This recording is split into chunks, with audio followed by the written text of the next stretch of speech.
Hi dear friends, വീണ്ടും പുതിയൊരു വീഡിയോയിലോട്ടേക്ക് സ്വാഗതം. ഇന്ന് ഞാൻ കണ്ണൂരിലെ ഫേമസ് ആയിട്ടുള്ള നല്ലൊരു ടേസ്റ്റിൽ സിമ്പിളായി തയ്യാറാക്കാൻ പറ്റുന്ന റെസിപ്പിയുമായാണ് വന്നിരിക്കുന്നത്. ഇതിനൊരു പ്രത്യേകത കൂടിയുണ്ട്. ഇത് സ്നാക്കായിട്ടും ബ്രേക്ക്ഫാസ്റ്റായിട്ടും ഡിന്നറായിട്ടും നമുക്ക് തയ്യാറാക്കാം. പ്രത്യേകിച്ച് നോമ്പിന് ഇഫ്താറിൻ്റെ സമയത്ത് നല്ല രുചിയിൽ അധികം ഓയിലൊന്നും ഇല്ലാതെ വളരെ ഈസി ആയിട്ട് നമുക്ക് തയ്യാറാക്കാൻ പറ്റും. പിന്നെ ഒരു കാര്യം, വീഡിയോ ഇഷ്ടമായാൽ ലൈക്ക് ചെയ്യാനും ഷെയർ ചെയ്യാനും കമൻറ്റ് ചെയ്യാനും മറക്കരുത്.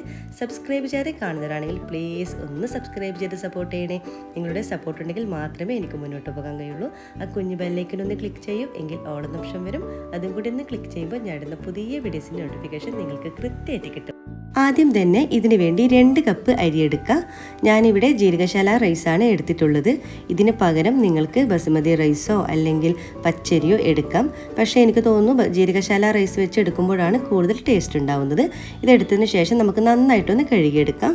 കഴുകിയതിന് ശേഷം വെള്ളം ഒഴിച്ചിട്ട് 2 മണിക്കൂർ നമുക്കിവിടെ അടച്ചു വെച്ചൊന്ന് സോക്ക് ചെയ്യാൻ വെക്കാം. 2 മണിക്കൂറിന് ശേഷം അതിൻ്റെ വെള്ളമൊക്കെ ഊറ്റി കളഞ്ഞെടുത്ത് വെച്ചിട്ടുള്ളതാണിത്. ഇനി നമുക്കൊരു മിക്സിയുടെ ജാർ എടുക്കാം. അതിലോട്ടേക്ക് ഇതിൻ്റെ അരിൻ്റെ പകുതി നമുക്ക് ചേർത്ത് കൊടുക്കാം. ഞാനിപ്പോൾ 2 ബാച്ചായിട്ടാണ് അരച്ചെടുക്കുന്നത്. ഇനി ഇതിലോട്ടേക്ക് 1/4 കപ്പ് തേങ്ങ ചേർത്ത് കൊടുക്കാം. 2 കപ്പ് അരിക്ക് 1/4 കപ്പ് തേങ്ങയാണ് നമ്മൾ ചേർത്ത് കൊടുക്കേണ്ടത്. അതും കൂടി ചേർത്ത് കൊടുക്കാം. പിന്നെ ഇതിലോട്ടേക്ക് ഒരു മുട്ട കൂടി പൊട്ടിച്ചൊഴിക്കാം. ഇതിനരക്കാൻ ആവശ്യമായിട്ടുള്ള കുറച്ച് വെള്ളവും കൂടി ഒഴിച്ചിട്ട് നമുക്കിത് അരച്ചെടുക്കാം. വെള്ളം അധികമായി പോകരുത്. ഇനി നമുക്ക് തരികളൊന്നും ഇല്ലാതെ നല്ല സ്മൂത്ത് ആയിട്ട് തന്നെ അടിച്ചെടുക്കാം. അപ്പം നല്ല സ്മൂത്ത് ആയിട്ട് തന്നെ നമ്മൾ അടിച്ചെടുത്തിട്ടുണ്ട്. ഇനി നമുക്കൊരു ബൗളിലോട്ടേക്ക് ഒഴിച്ചു കൊടുക്കാം. അപ്പോൾ കണ്ടില്ലേ, ഈ ഒരു രീതിയിലാണ് കേട്ടോ, ഈ ഒരു പാകമാണ് നമുക്ക് മാവിന് വേണ്ടത്. ബാക്കി വന്ന അരി നമുക്ക് പ്ലെയിൻ ആയിട്ട് കുറച്ച് വെള്ളവും കൂടി ഒഴിച്ചിട്ട് അരച്ചെടുക്കാം. ഇനി തേങ്ങയും മറ്റു കാര്യങ്ങളൊന്നും നമ്മൾ ചേർത്ത് കൊടുക്കേണ്ട ആവശ്യമില്ല. ഇതിനാവശ്യമായിട്ടുള്ള കുറച്ച് ഉപ്പ് കൂടി ചേർത്ത് കൊടുക്കാം. എന്നിട്ട് വീണ്ടും ഒന്ന് നന്നായിട്ടൊന്ന് മിക്സ് ചെയ്തെടുക്കാം. അപ്പോൾ നമ്മുടെ രണ്ടാമത്തെ മാവും നല്ല സ്മൂത്തായിട്ട് തന്നെ അരച്ചെടുത്തിട്ടുണ്ട്. നമുക്കിതിലോട്ടേക്ക് ഒഴിച്ചു കൊടുക്കാം. ഇനി നന്നായിട്ടൊന്ന് മിക്സാക്കി കൊടുക്കണം. അപ്പോൾ നമ്മുടെ മാവ് ഈ ഒരു രീതിയിലാണ് കേട്ടോ നമുക്ക് വേണ്ടത്. കുറച്ച് ലൂസായിട്ടാണ് വേണ്ടത്. അധികം കട്ടിയായി പോകാൻ പാടില്ല. കട്ടിയായി കഴിഞ്ഞാൽ നമ്മുടെ ഉള്ളിൽ ഒരു അരിമാവ് വേകാത്തൊരു പ്രശ്നം വരും. അപ്പോൾ ഈ ഒരു രീതിയിലാണ് വേണ്ടത്. നമുക്കിത് അടച്ചു വെച്ചിട്ട് ഒരു അരമണിക്കൂറോളം റെസ്റ്റ് ചെയ്യാൻ വെക്കാം. ആ സമയം കൊണ്ട് നമുക്കിതിനുള്ള മസാല തയ്യാറാക്കാം. അപ്പോൾ ഇതിനിടയിൽ ഞാനൊരു പാനിലോട്ടേക്ക് കുറച്ച് ബോൺലെസ് ചിക്കൻ ഫ്രൈ ചെയ്യാൻ വേണ്ടി വെച്ചിട്ടുണ്ട്. ഒന്നുമില്ല, ഉപ്പ്, മുളക്, മഞ്ഞൾപ്പൊടി ഇട്ടൊന്ന് മസാല പുരട്ടി വെച്ചിട്ടുള്ള ചിക്കനാണിത്. അത് കുറച്ച് ഓയിൽ ഒഴിച്ചിട്ട് ഞാൻ പൊരിച്ചെടുക്കുകയാണ്. ഇത് പൊരിച്ചതിന് ശേഷം നമുക്കൊരു മിക്സിയുടെ ജാറിലിട്ടൊന്ന് പൊടിച്ചെടുക്കാം. ഇനി വേറൊരു പാൻ എടുക്കാം. അതിലോട്ടേക്ക് കുറച്ച് ഓയിൽ ഒഴിച്ചു കൊടുക്കാം. ഏകദേശം 2 ടേബിൾ സ്പൂണോളം ഒഴിച്ചു കൊടുത്തിട്ടുണ്ട്. ഓയിൽ നന്നായിട്ട് ചൂടാകുമ്പോൾ ഇതിലോട്ടേക്ക് മീഡിയം സൈസ് വരുന്ന 2 സവാള ചെറുതായിട്ട് അരിഞ്ഞതാണിത്. അതും കൂടി ഇതിലോട്ടേക്ക് ചേർത്ത് കൊടുക്കാം. ഇനി ഇതിലോട്ടേക്ക് കുറച്ച് ഉപ്പ് കൂടി ചേർത്ത് കൊടുക്കാം. ഉപ്പ് ചേർക്കുമ്പോൾ നമ്മുടെ സവാള പെട്ടെന്ന് തന്നെ വാടിക്കിട്ടും. പിന്നെ നമ്മൾ ഇതിലോട്ടേക്ക് ചേർത്ത് കൊടുക്കുന്നത് ഒരു പച്ചമുളക് ചെറുതായിട്ട് അരിഞ്ഞത്, ഒരു ടേബിൾ സ്പൂണോളം ഇഞ്ചി വെളുത്തുള്ളി അരിഞ്ഞതും ഫ്രഷ് ആയിട്ടുള്ള കുറച്ച് കറിവേപ്പില അരിഞ്ഞതുമാണിത്. അതും കൂടി ചേർത്ത് കൊടുക്കാം. എരിവൊക്കെ പച്ചമുളകൊക്കെ നിങ്ങൾ ഓരോരുത്തരുടെ എരിവിനനുസരിച്ചിട്ട് ചേർത്ത് കൊടുക്കാം.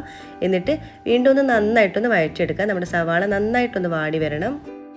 സവാള ഏകദേശം ഒന്ന് വാടി വരുന്നുണ്ട്. പിന്നെ ഞാനിപ്പോൾ ചിക്കൻ്റെ ഫില്ലിംഗ് ആണ് ഇപ്പോൾ ചെയ്യുന്നത്. ഇതിന് പകരമായിട്ട് നിങ്ങൾക്ക് ബീഫ് വെച്ചിട്ടോ അല്ലെങ്കിൽ ചെമ്മീൻ വെച്ചിട്ടൊക്കെ ഫ്രൈ ചെയ്തെടുക്കാം. അപ്പോൾ ഏത് വെച്ചിട്ട് ചെയ്യുന്നുണ്ടെങ്കിലും നിങ്ങളൊന്ന് ഫ്രൈ ചെയ്തിട്ട് വേണം നമ്മുടെ ഒരു മസാല തയ്യാറാക്കാൻ. അപ്പോൾ നമ്മുടെ ഒരു മസാലയ്ക്ക് നല്ലൊരു പ്രത്യേക ഒരു ടേസ്റ്റും കൂടി ഉണ്ടാവും.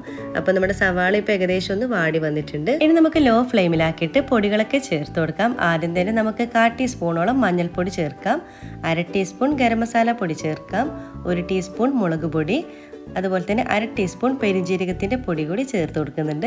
എന്നിട്ട് എല്ലാം കൂടി നല്ലവണ്ണം തന്നെ ഒന്ന് മിക്സാക്കി കൊടുക്കാം. നമ്മൾ ചേർത്തിട്ടുള്ള പൊടികളുടെ ഒരു പച്ചമണം മാറി വരണം. അതുവരെ നന്നായിട്ടൊന്ന് വഴറ്റിയെടുക്കുക. 1 മിനിറ്റോളം നമ്മൾ സവാള നന്നായിട്ട് തന്നെ വഴറ്റിയെടുത്തിട്ടുണ്ട്. ഇനി ഇതിലോട്ടേക്ക് നമ്മൾ ഫ്രൈ ചെയ്തിട്ട് പൊടിച്ച് വെച്ചിട്ടുള്ള നമ്മുടെ ചിക്കൻ കൂടി ഇതിലോട്ടേക്ക് ചേർത്ത് കൊടുക്കാം. എന്നിട്ട് നല്ലവണ്ണം തന്നെ ഒന്ന് മിക്സാക്കി കൊടുക്കുക.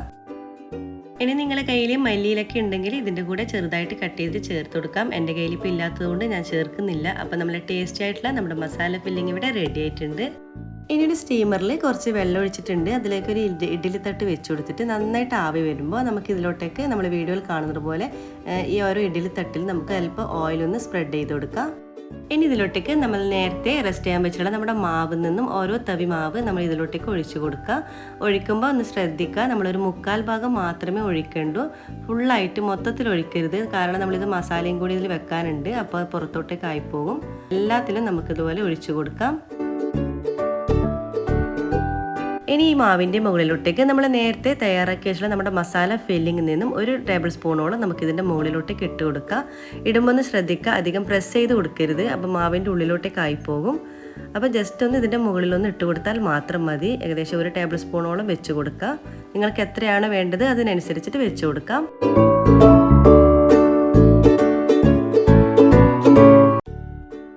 ഇനി നമുക്കിത് അടച്ച് വെച്ചിട്ട് ഒരു 10 മിനിറ്റോളം കുക്ക് ചെയ്തെടുക്കാം.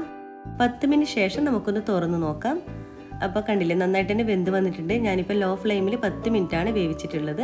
അപ്പോൾ ഇനി നമുക്ക് ഇതെല്ലാം തന്നെ ഒരു പ്ലേറ്റിലോട്ടേക്ക് കോരി മാറ്റാം. പെട്ടെന്ന് തന്നെ നമുക്ക് എടുക്കാൻ കിട്ടും കേട്ടോ. അങ്ങനെ അടിക്ക് പിടിക്കുന്ന ഒരു പ്രശ്നമൊന്നും വരില്ല. നല്ല ഈസി ആയിട്ട് തയ്യാറാക്കാനും പറ്റും. അതുപോലെ തന്നെ നല്ല ഹെൽത്തിയുമാണ്, നല്ല ടേസ്റ്റിയുമാണ്. അപ്പോൾ നമ്മുടെ കണ്ണൂരിലെ ഫേമസ് ആയിട്ടുള്ള നല്ല ടേസ്റ്റി ആയിട്ടുള്ള കണ്ണപ്പം എല്ലാം തന്നെ റെഡി ആയിട്ടുണ്ട്. ഇതൊരു സ്പൈസി ആയിട്ടുള്ളൊരു മസാലയാണ്. ഉണ്ടാക്കാൻ അധികം പണിയൊന്നുമില്ല. ഇഫ്താറിൻ്റെ സമയത്താണെങ്കിൽ വളരെ സിമ്പിളായിട്ട് തയ്യാറാക്കാനും പറ്റും. അപ്പോൾ എല്ലാവർക്കും ഈ ഒരു കുഞ്ഞു വീഡിയോ ഇഷ്ടമായി എന്ന് കരുതുന്നു. ഇഷ്ടമായാൽ ട്രൈ ചെയ്ത് നോക്കുന്ന സമയത്ത് ഫീഡ്ബാക്ക് അറിയിക്കാൻ മറക്കരുത്. പിന്നെ വീഡിയോ ഇഷ്ടമായാൽ നിങ്ങൾക്ക് എന്താ തോന്നുന്നത് എന്തെങ്കിലുമൊക്കെ ചെയ്യും. പ്രത്യേകിച്ച് ഞാനൊന്നും പറയുന്നില്ല. ഇൻഷാ അല്ലാഹ് വീണ്ടും മറ്റൊരു നല്ലൊരു ഷാർ വീഡിയോ ആയിട്ട് വീണ്ടും കാണാം. അതുവരേക്കും എല്ലാവർക്കും ഒരിക്കൽ കൂടി താങ്ക് യു.